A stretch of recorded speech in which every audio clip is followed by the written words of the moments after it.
Yo, what's going on? It's D-Man here to talk about some jump shots. So in this video, I'm going to give you 2 jump shots that I'm rocking post-patch on NBA 2K24. The first jump shot would be for my builds with the higher rated attributes, the really good bases and stuff like that. And then the second jump shot would be for my spot ups.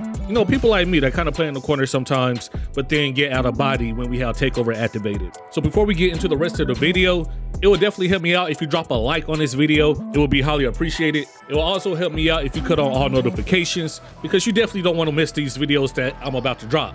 So first up, we have my 3-level threat.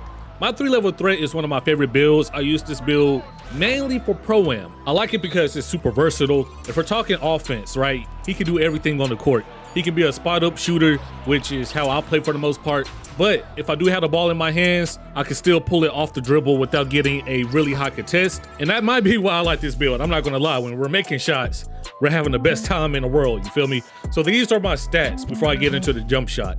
90 mid-range, which is OD, and 82 3-pointer. So even though my 3-pointer is low, I'm able to get the good base because I have a 90 mid-range.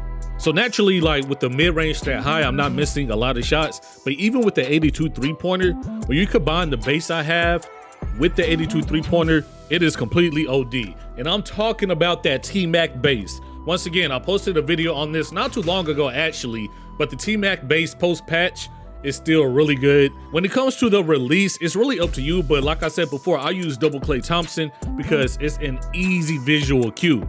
And I say this all the time, I like to use set point. I use set point on all my jump shots, but apparently I'm weird and that's the most hated release point. The thing that matters most, defensive immunity and timing stability. You wanna have those pretty high to a certain extent, right? Like at some point you just want something that's consistent for you.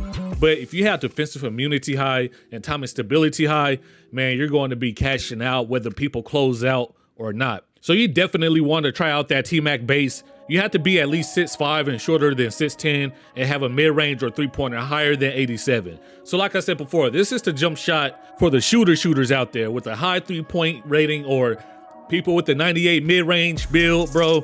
Hey, that T-Mac base is going to get you right every single time.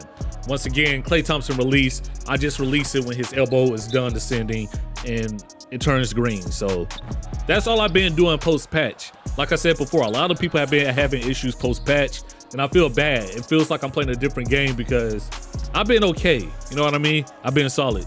But at the same time, I'm not dismissing anybody's issues or 2K's issues for sure. I understand there might be an issue with shooting because a lot of people are missing shots. So next up, we have my high flyer, bro. One of my favorite builds on 2K, despite some of the issues I may have with the dunk meter. I still have fun on this build. I go to the park on this build, I go to the rec on this build, and we tee up. We have a lot of fun. So these stats look kind of different from my 3-level threat. On my high flyer, we have a 72 mid-range and an 81 3-point shot. So we're not going to get those crazy bases that my 3-level threat has. Instead, I'm gonna give you like a budget base, a couple of budget bases, and of course with the release, you know what I'm rocking. Once again, for this build, I use set point for my visual cue, but that's just what works for me. Feel free to change it to release or push. It's really up to you. So on this jump shot, I use Dyson Daniels. You don't have to have a lot for Dyson Daniels. And of course, I have Klay Thompson for my release 1, Kobe for my release 2, and you can see it's red at the bottom. So I don't know if they changed like one of the releases or if I had to change my blend a little bit, but I'm not going to press a button here so I can keep my jump shot. I'm not sure what happened with that, but I'm just showing you the base. All right. So my high flyer is completely different from my 3-level threat because on my 3-level threat, I want to have defensive immunity and timing stability. Of course, on all your jump shots, if you can get it, definitely get those grades up. But on my high flyer, like I said, I'm spot up. I'm only shooting wide open threes. So I just want to put on the Dyson Daniels base and shoot jump shots that I'm comfortable with. So those are the 2 jump shots I'm using post-patch. And I've been, like I said, I've been kind of chicken, bro. And I hate saying that because I know people are having issues and it sounds like I'm diminishing the issue. I'm not trying to do that. To be real with you, maybe there isn't even an issue. That's what people tell me about the dunk meter. Like maybe it's supposed to be like this. Maybe 2K does want the averages down across the board. Who's to say really? I don't know.